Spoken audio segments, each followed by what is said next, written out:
Guys, I'm Richard here from TechRaptor.net. I'm sitting here with Kayd, we're standing, of the ARK Survival Evolved team, and we're just going to have a little chat about the game. Absolutely. All right, so Kayd, first question. First, can you introduce yourself and tell us a little bit about this game? Absolutely. I'm Kayd Hendricks. I am the Senior Technical and Gameplay designer on ARK Survival Evolved.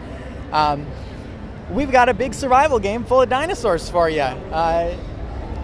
This was largely a kind of passion project that came out of, we had seen a lot of survival games, and we wanted to take an approach on that formula that was a little bit different than what they had done. Those games tend to be very antagonistic. They tend to have a lot of elements of players constantly fighting with each other. Yeah, it's a lot of griefing happening all the time. Yes, exactly. And while there is an appeal for that kind of gameplay, we wanted to kind of focus more on a multiplayer aspect to the game. Okay. People would be kind of second guessing, immediately slaughtering the first person they see, because that person will, most of the time, actually have the ability to assist you in surviving, because you can't do it all by yourself. Right. As a solo player, you can actually probably do everything in the game. It will just take a very, very long time and a lot of patience and a lot of avoiding other tribes or finding a way to work with those other tribes in a means that benefits the both of you. Right, that's one thing I noticed about the game is a lot of survival games, you can craft pretty much anything as long as you have the table and the parts. Yeah, exactly. Where in your game, you have Ingrams, which you have to buy. Every level you get a certain amount of points, and it's kind of so minute that it's like, what do I get? Do I get the pants? Or do I run around without pants for a while? It's that kind of attitude, and I thought that added a lot of depth to the game. So that was something you guys thought about from the beginning, with how to make it more multiplayer friendly, right? Yes, exactly, and specifically the kind of gameplay choices that end up coming out of people working together, either naturally in the game, just kind of forming groups and communicating, or pre-selected teams where you're getting together with your friends. The ability to sit down and go, okay, I want to actually be a warrior, I want to kill people and things, and being able to spec your character with the kind of stat points and the engrams that allow you to quickly craft weapons and armor on the go, that kind of stuff. Well, other people can decide to be builders, or they could decide to focus specifically on taming creatures. You know, there's a lot of breadth to the different choices that you can make in terms of what kind of character you actually want to play, and that is enhanced a lot when you're playing with other people. Right, yeah, I've noticed that. That's very cool. But the big selling point, one of the big selling points is the dinosaurs. Yes. How many dinosaurs do you guys have in the game right now? Right now, I believe it's between 25 and 30 dinosaurs. I couldn't name them all off the top of my head because there's so many of them. That makes sense. We are aiming to have 70, maybe slightly more than 70 after we actually release the game. Okay. Do you guys have like a release date target that you're working towards? We are targeting June 2nd of next year. Next year. So we got another year of early access, beta, or alpha. Are we in alpha right now? It's early access. A lot of people say alpha. It is, I guess, alpha.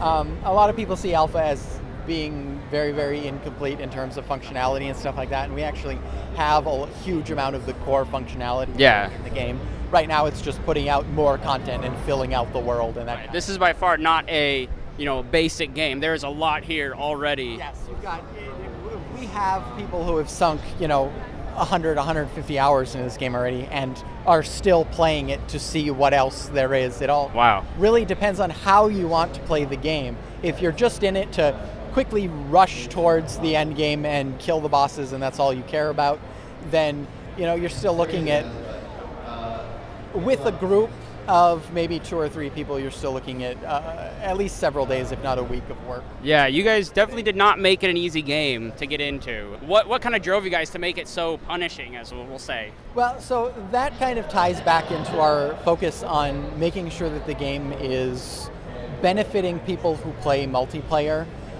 The large time investment, the I guess speed at which you can develop things in the game is obviously progressed a lot more when you're working with other people.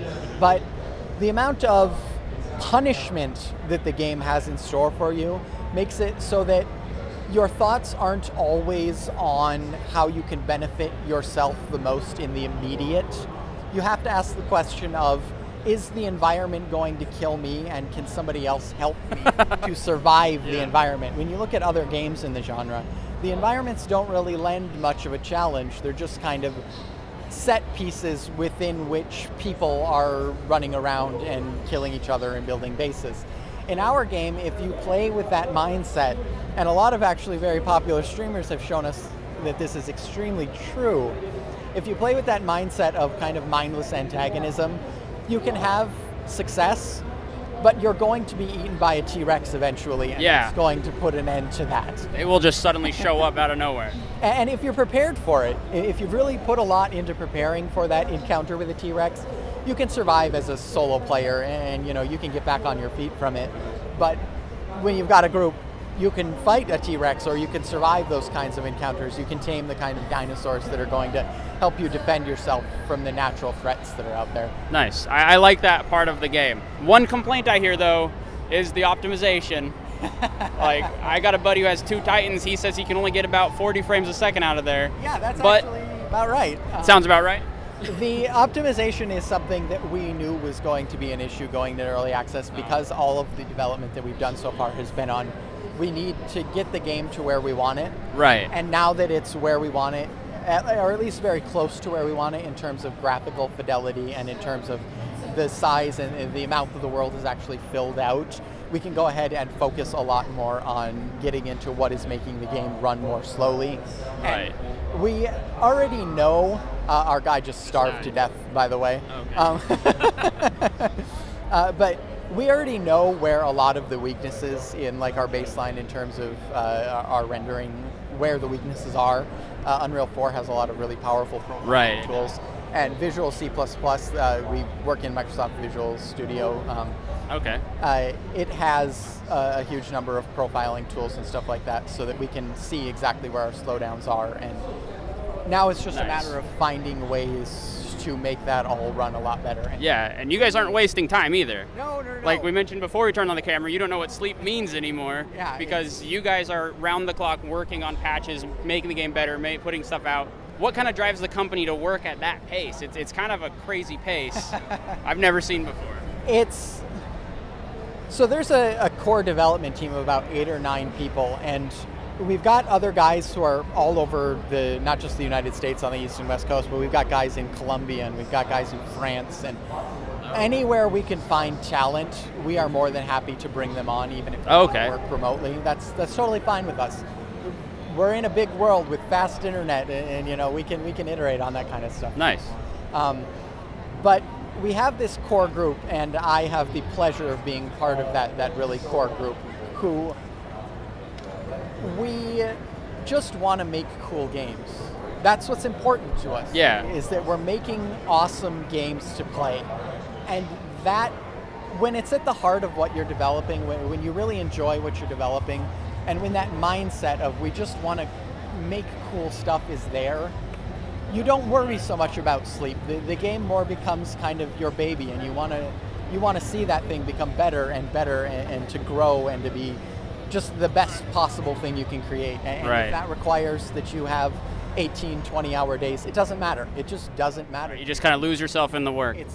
Wow. We know games. We want to make games. Nice. That's very awesome.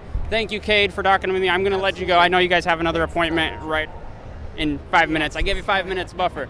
But thank you so much for talking to me.